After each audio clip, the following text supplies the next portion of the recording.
शामिल करते हैं बड़ी खबर।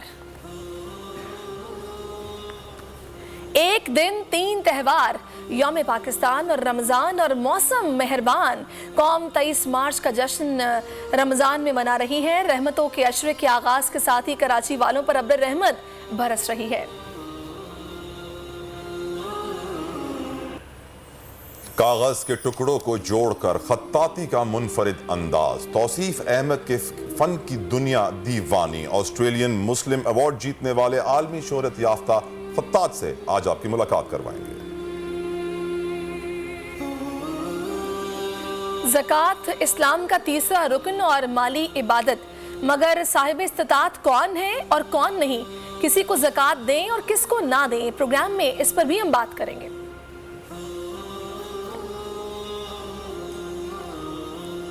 और पहले रोजे से ही गैस लोड शेयरिंग ने शहरियों को रुला दिया। कराची के मुख्तलिफ इलाकों में पहली सहरी में चूल्हे न जल सके। गैस की बंदिश के बायस खवातीन के लिए सहरी बनाना मुहाल बन गया। शहरियों को होटलों का मजबूरन रुख करना पड़ा। तो ये जनाब वो तमाम अहम खबरें हैं जिन पर आज इस प्रोग्राम में बात होगी। सुप्रीम कोर्ट के मंसूर अली शाह साहब जस्टिस एक ऑर्डर पास किया उनकी बेंच, और उस ऑर्डर के अंदर उन्होंने बड़ा क्लियर बता दिया कि जी बरियत की जो दरखास्तें हैं वो कब कब लगेंगी। उसमें से एक वजह उन्होंने बताई कि जी जब कोई क्राइम ही ना हुआ हो तो बरी कर दें, ताकि अदालतों पे बोझ ना रहे, वो केसेस चलते ना रहे।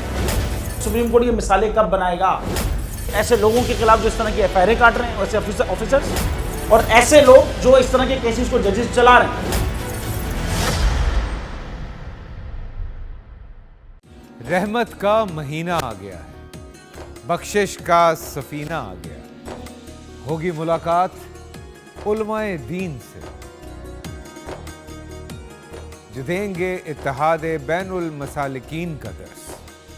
जिक्र होगा अंबियाए कराम का। रमज़ान की स्पेशल ट्रांसमिशन रमज़ान में।